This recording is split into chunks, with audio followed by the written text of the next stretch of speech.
également une richesse d'invention lexicologique chez Césaire, pour aller dans votre sens, qui peut parfois qui peut quand même créer une forme d'hermétisme quand même du texte. Alors, mais en même temps, ça n'empêche pas d'être touché par cette musique.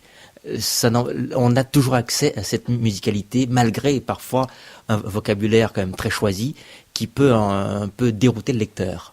Alors, je crois qu'il a tout à fait vocation à dérouter son lecteur. C'est ce qu'il cherche. Alors, là-dessus, je pense qu'il y a plusieurs façons de l'aborder.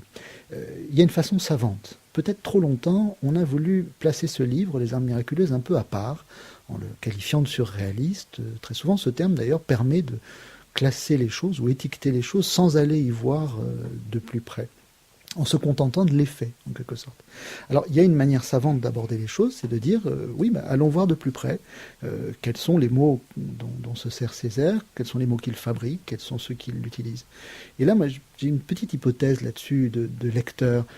Je pense qu'il ne faut pas être trop savant pour lire cette poésie, parce que si on est trop savant, on a l'impression de comprendre quelque chose là où on nous demande de poursuivre du sens, d'interroger le sens, de suspendre l'interprétation.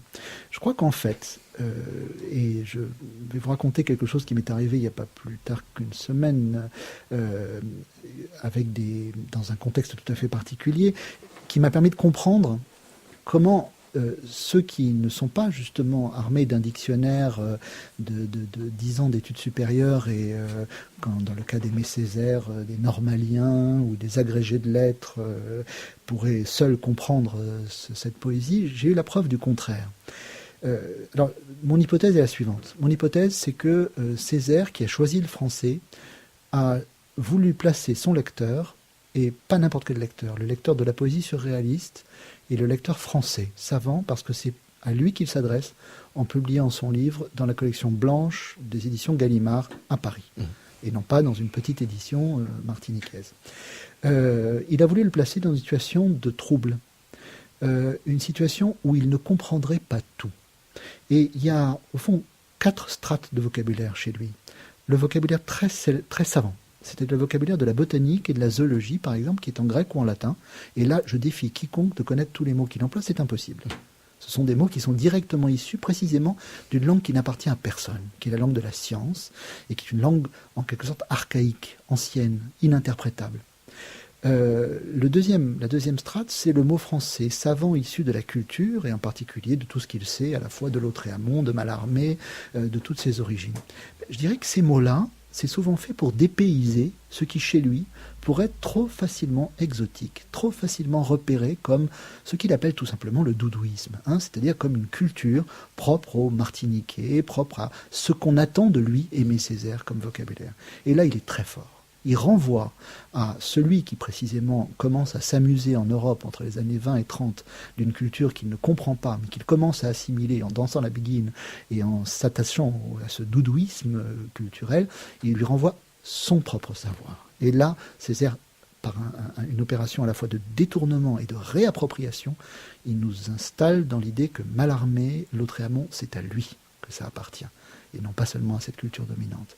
Et enfin, le troisième niveau, c'est le niveau de la culture locale.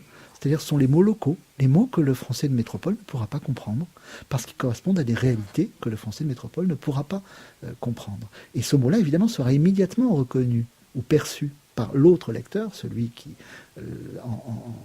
appartient précisément à cette culture, et il oblige d'une certaine façon le lecteur francophone et non créolophone, enfin qui ne comprend pas ces mots-là, qui n'a pas les références suffisantes, il oblige à traduire. Et il se trouve lui-même dépossédé en quelque sorte d'une part de cette langue. Enfin, le dernier lecteur, je dirais que c'est le lecteur dans le temps. Comme aujourd'hui, personne ne peut comprendre tous ces mots. Il nous reste précisément à les resituer, à aller chercher plus loin, à les traduire quand on a besoin de les traduire, et à apprendre qu'un mot peut avoir à la fois une sonorité très riche, une extraordinaire puissance de déflagration ou de signification par assonance avec d'autres mots, par rime avec d'autres mots, et en même temps que cette signification-là, contextuelle, qu'on entend très bien dans le poème, on l'entendra encore mieux si en plus on va comprendre le sens extrêmement précis qu'il emploie. Très souvent,